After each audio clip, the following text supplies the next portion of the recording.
good evening, everyone. I hope all is well with you and with yours.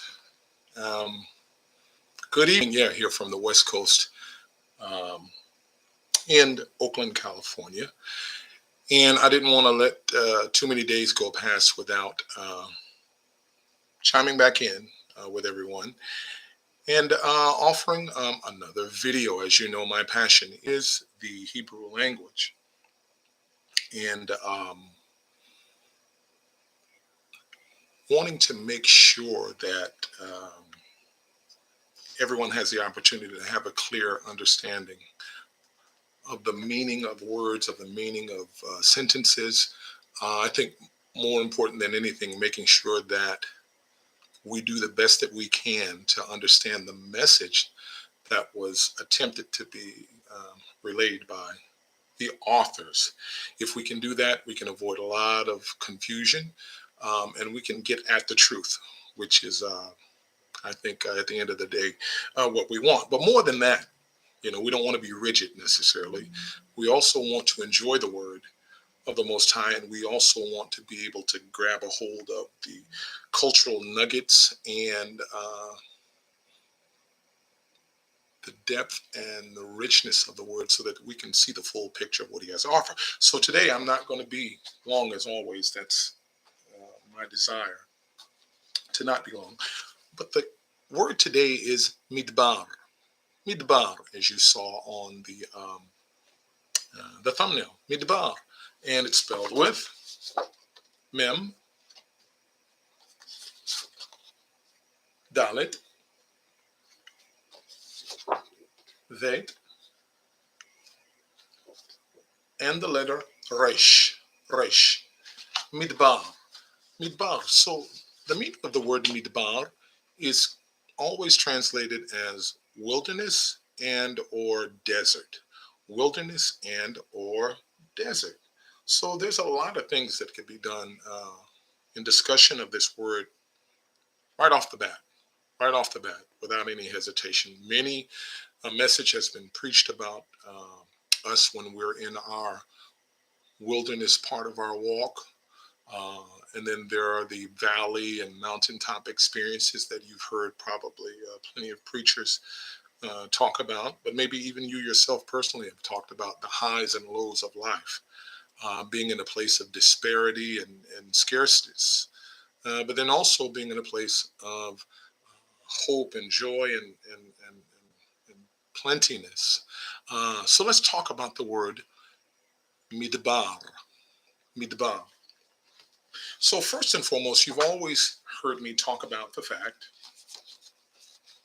that every Hebrew word has a three-letter root. Has a three-letter root. Okay, and in this case, we're dealing with dalet, vet, and resh. And when you look at these letters together, if you have a working understanding of the language, we have the word davar. Davar, which can mean a matter, a word, it can mean speech. And if the vowels are different, it can be dever. It can be dever, which means a pestilence or some type of a plague. As a matter of fact, dever is one of the 10 makot or plagues that fell down on Egypt. Shout out and Erev Tov and shalom to my brother Marcus Jones and also to my good people Aerospike. Awesome to see both of you here. So the Hebrew root of every word is called a shorish, and it's the Hebrew word for a root, like the root of a tree. In its plural form, it's shorishim. Shorish, one root. Shorishim, multiple roots. But we have to go deeper than just the three-letter root. Sometimes we have to go back even further, and that would be to the parent root. The parent root of the Hebrew word. And as you noticed, it is the Dalet and the Resh. The Dalet and the Resh. So think of it as the word dar. Dar. So what does dar mean? We're going to get into it. But first, we're going to talk a little bit of book here. Now, when the Israelites went into the desert or in the wilderness of Sinai, they went in there an absolute mess. Now, why do I say that? Well, of course, you know, they had just come fresh out of slavery. Sounds familiar. Had been through a whirlwind of problems, um, families ripped apart, um, in a pagan environment, surrounded by wickedness and under harsh rule. And when they came out into the open space and into the wilderness, they were just a ragtag band of people who had not yet become Adat, or the community of Israel. They had not, yeah, absolutely, out of the Beit HaOvadim, out of the house of oppression and bondage. So they were all over the place. So what happens when you take a big band or a big group of people that are all over the place, don't even fully know their identity, don't know fully where they came from or where they're going? What do you do, or why would you bring them out into the wilderness? Well, there's a parallel here if you think about it. Yeshua, the Messiah in the Brit Chadashah in the New Testament, walked a very similar path as the rest of his fellow Israelites. And even though he was not all over the place as they were, when he came straight up out of the water after Yochanan baptized him, but he was driven straight into where? Hamidbar, the wilderness. The wilderness. So, in and of itself, the wilderness seems, without us looking very heavily, the wilderness seems to be a place of order, a place of order. And this takes us to our board here. Takes us to our board here. So first and foremost, I'm going to use a little bit of the script. You should probably get used to seeing the script so you can become comfortable with it. But in this case, we have the word dar. We have the word dar, okay, dalet and resh, all right? And from that parent root, from that cognate, we can get a whole slew of words, you guys, a whole slew of words. So, for example, I'm going to put this more to the middle, and I'm just going to attach a different letter here and there to it, and the meaning of the word will change. So, for example, the very first one we will start out with is the root meaning of the actual word. Seder. Seder, spelled with a samech, dalet, and a resh. It means order. It means order. So when you think about prayer books that you find in most places in the greater Jewish world, um, and they're called sidurim, which is the plural form of this word. And they are books of ordered prayers, books of prayers in a specific order. In the morning, you have the shacharit. In the midday, you have the mincha. And in the evening, you have the ma'arif. But they are all prayers contained in a book, and they are in order. So keep that thought in mind. The wilderness is a place of order. We'll talk about that a little bit more. What's another word that takes place strictly out of maintaining the dalet and the resh, and then adding a letter to the front? So that's a nun. So we have nun, dalet, and resh. And the word is neder. Neder. It means a vow. A vow. If you make a vow to the Most High, a neder. So it also is something as well that is, it's speech, but it's speech in an ordered pattern. Okay, so in a vow, you're making a promise for something verbally, hopefully in order to either receive something or just on the strength of making the vow. But it is ordered speech. Ordered speech. Shalom lecha Ariel ben Ephraim, ach hayakar sheli. It's good to see you. See you there in the house, my brother. Good to see you. Shalom to you. So, I showed you the ring. All of you have 7 days to live. Uh, so neder is a vow, But again, a vow is ordered. It's part of speech, okay, and it's something again that is ordered. Can you kind of see the pattern coming here? What's another word? What's another word? How about what your kids, if you have any, what your kids hate to clean?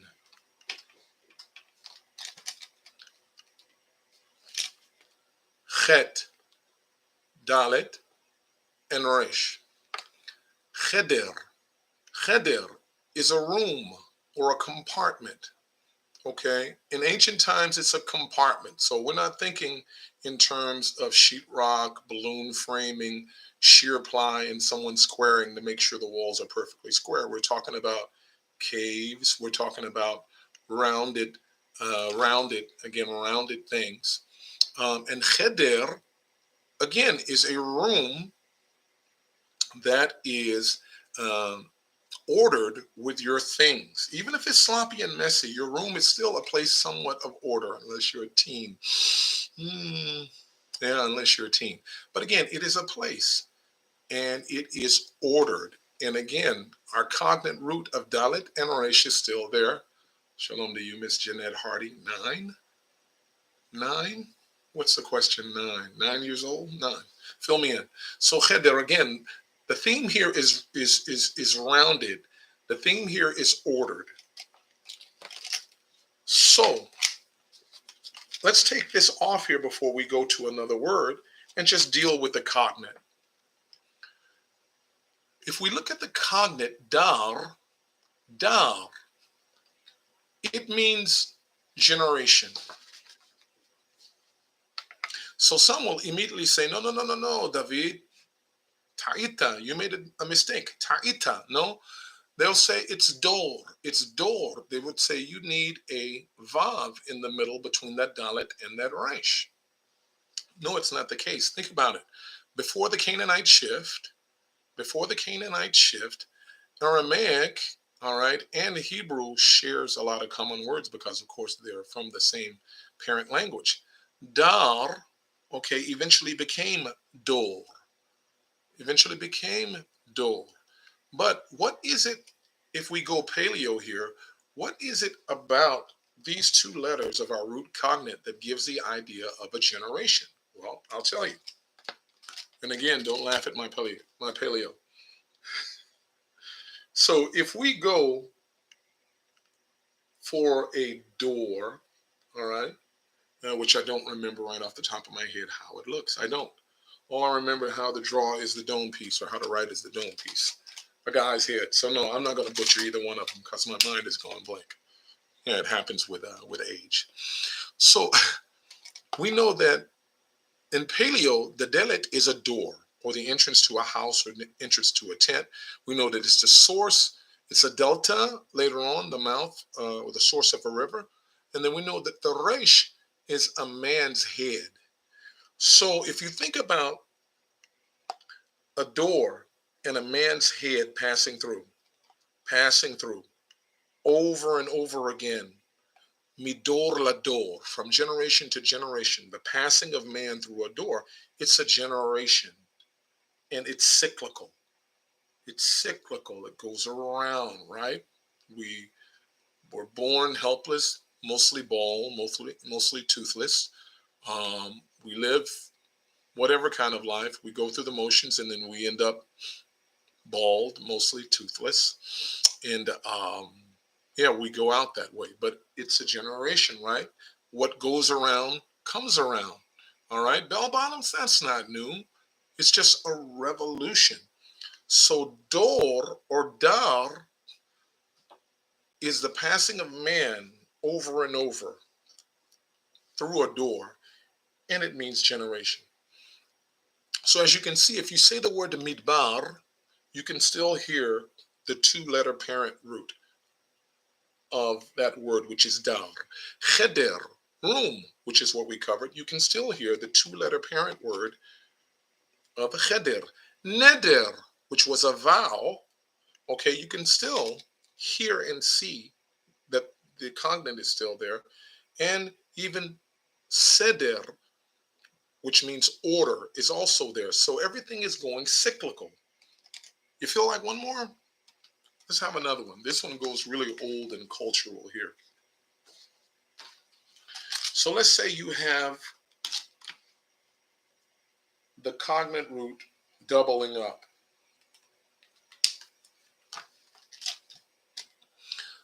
Dardar, dardar, dardar. These are thorns or thistles. Thorns or thistles that were used in the old days to keep flocks together safely when they couldn't travel any further at nighttime. So they would encircle them. There's that theme again. They would encircle them with these round tumbleweeds that were full of thorns and thistles, and it was called dardar. Dardar, which literally means round, round, round, round.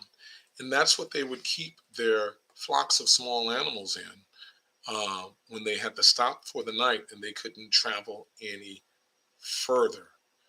So, briefly, back to the concept of the wilderness being a place of order. So, think about it. If you have a group of people who some are uncouth, some are unsavory, most of which are all just hard headed by nature, okay? Um, have seen great miracles, have seen a lot of the things that would convince you think most people, but they continue to kick against the pricks. So now they're brought out into a place that is barren, no visible water, no shade hardly. Um, they would have to totally be dependent on Hakadosh Baruch Hu, Adonai, Yehovah, the Elohim of Abraham, Yitzchak, and Yaakov. They would have to be completely dependent upon him, completely dependent upon him for all of their needs, right? All of the riffraff comes out of you relatively quickly if you find yourself in a position to where you have one person and or entity alone to depend upon, okay? Um, and you have to look to him for all of your needs. Also, there is no big I's nor little U's in the desert. Everyone is equal. What are you going to do? Get mad at the rest of the group and go to the Hilton down the street? No, you're all in the same boat. All right? The sun shines on the just and the unjust among you. It is a place, it is the great reset. It is the great leveling out of all things. This is what happened to Israel. Now, think about it in line with the words that we talked about. What did they do the whole time while they were in the desert? I'll wait for you. Think about it. כל הזמן הם הלכו בגלגלים. The whole time they walked around in circles, בגלגלים, במיסוביב. They walked the whole time around. And there, yes, sir, Jason Fleischman, complaining, lehitlonen, complaining and whining and complaining. All right, the whole time. Sounds familiar. I'd like to say I didn't do those type of things when I was a kid. Uh, I was a veritable king of complaining. But they roamed around in circles and they complained, oh, if only you had left us there to die. Oh, I miss the fish. I miss the leeks. I miss the filet mignon. I miss all of these things, you know. And then if you remember the parasha that didn't pass not long ago, I think it was Korach, I think. They said, they told Moshe that you brought us from Eretz zavat chalav udvash. You brought us from a land that flowed with milk and honey, and you brought us out here to die. So they turned everything around on its head and made Moshe the bad guy and flipped the narrative of the promise of Adonai. But they walked around in circles, right? And with each infringement or infraction against Adonai, the ground opened up. A lot of people died. Plagues broke out. People died. Nadav and Avihu offered the strange fire. They died. Then there was the rebellion, and everyone who took their machtot or their censers plates and offered fire, they died the same way. And you remember Aharon stepped into the middle, and the Torah itself says that Aharon stood between life and death when he offered an incense to Adonai, and it stopped the Magifa or the plague from coming about. So this is our point. Cyclical, cyclical, until all of those who would not be faithful, until all of those who would not believe, until all of those who had decided that they were going to hold on to disbelief and rebellion and all of these other things, until they died off, they circled and they circled and they circled until you're left with the people who would be allowed to cross over. So Midbar is a place of order. The wilderness and or the desert is a place of order. And we can see again that it happened on two different levels. It happened on two different levels. Um, when those who would go into the wilderness, um, things had to be put in order. And that meant a lot of people dying and a lot of people being buried. But again, we see our cognate, midbar. Finally, you guys, it's always tough to run off and leave you. But one other word that comes out of here, because I never want to leave you on a negative or a downer type of a note. How about the word dror? Dror. Dalet resh vav resh. Dror is a sparrow on one level. It's a sparrow, the bird, right? Have you noticed what the sparrow is known for? The sparrow is known for flying around in circles. Flying around in circles. Even birds in general, moving north and south, go from one point to the next only to return back to the same point. And they never fly in a straight line. Their pattern, nonetheless, is still cyclical. Dror also means freedom. Freedom. Okay? So you might remember in the prophetic writings of the prophet Ishayahu, Isaiah, there's a specific verse where he says, the Spirit of Adonai is on me. And he talks about all of these wonderful things. But he talks about heralding freedom or dror, okay, with respect to the year of Yuval, right? With the year of Yuval or Jubilee. Why? Because again, every 50 years, it would roll around. It would roll around and it would come back around. Okay, so to wrap up, I just simply want to tell you how we started out as I rescue my cards from the floor. We started out talking about the word midbar. We started out talking about the word midbar, spelled with a mem, dalet, ved, and resh. Midbar being a place of order or something that involves cycling or being cyclical. What else did we talk about? We talked about the fact that we removed the two-letter cognate parent roots of this word dal, which means generation. Ken, nachon, Jason, yeah, absolutely related to seder. It's one of the words that we covered. So we covered uh, seder, which means order. We covered neder, like kol nidre. We covered neder, which means a vow. We covered the word cheder, which means a root, a room rather, rather. And we um, uh, covered a couple other words that I can't remember. But yes, that parent root, Jason, of the Dalit and the Resh, Seder is one of the rooms, one of the words that is related because, again, it means order because it's cyclical. It's cyclical. We start out the morning with the Yishtabach Shimcha Adam Alkenu and on for the Shacharit. Roll around to the prayers in the Mincha in the midday. Roll around to the prayers of the Ma'ariv Aravim of the evening prayer. And even that prayer, which is one of my favorites actually, every evening to pray the Ma'ariv, it starts out with uh, the words speaking about how Adonai causes order. Um, how does that go? My brain is failing me again today in my last 3 minutes and 30 seconds. But it says, Amariva Oravim, Kochavim. Okay, umesader et kochavim lemishmoroteim barakia kirtzano, and he orders the stars in their lofty places according to his will. He brings on the evening.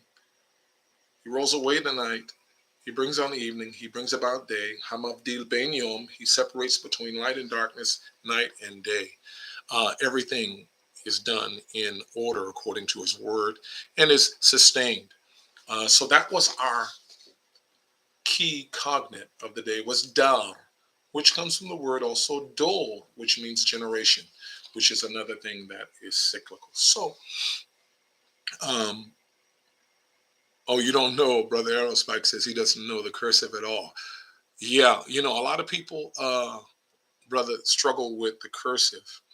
But one thing about it is it's a lot quicker and easier to write down, and most people use it to write on the fly and to communicate.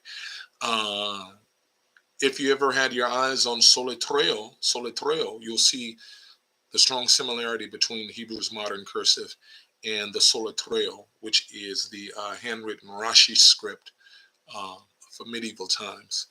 Uh, and yeah, it's one of those things where you have to kind of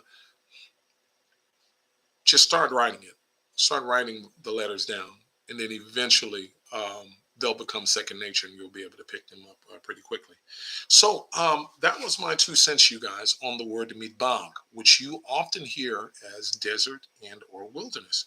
But it was my hope that you would be able to see that there's much more to the word and why it is a place of order, why things are cyclical um, when it comes to the root of the word and how you need that movement and that motion in order to get the order. Without the walking around in circles and the dying off of the bad seeds, the finished product would never have been reached. And generations roll around in a circle, midor la dor, from generation to generation, and so many other things that we talked about briefly today. So I hope that this week has been good for you guys. I hope that life is as good as it can be. I hope your prayer life is awesome and great. And I hope you have your nose buried into the Torah. Contact info. Yeah, you were right. I did see that, Brother Aerospike, and that's my fault. What I'll do when I get off of here, I will send you something to where you can contact me directly. If you go to my page, typically if you hit info, you'll see the email address. Uh, but if I know you, like I do, I know you, uh, or we dialogue enough, then at some point I'll make sure that you can reach out to me directly. And I promise you that I'll get that uh, email to you in response. So, yeah, until the next time, everybody, I look forward to sharing a few things new with you coming up here really soon. It will be Uncut Torah. Uncut Torah Live will cover the name or one of the title names of the Most High, Adonai Yireh, from Genesis chapter 22. I will cover things like this in Uncut Torah. And then also I will be sharing a different segment called Shiriot Shel Chayai, which means scraps or shards of my life. And they are true life stories about some of my experiences. Um, and I want to share those with you guys coming up here really soon. So I will leave you, as always, um, with the Aaronic benediction. Adonai commanded Moshe, Gam lecha, Jason, Shabbat Shalom to you. May the Most High bless you and keep you. Um, Brother Tim Lenley, man, I think your wife was on last time, I think so. And I was so excited to see her on the screen. I told her to give you my best. It's good to see you, brother. You caught me right as I was running out of here. Uh, but I'll be back up on here really soon.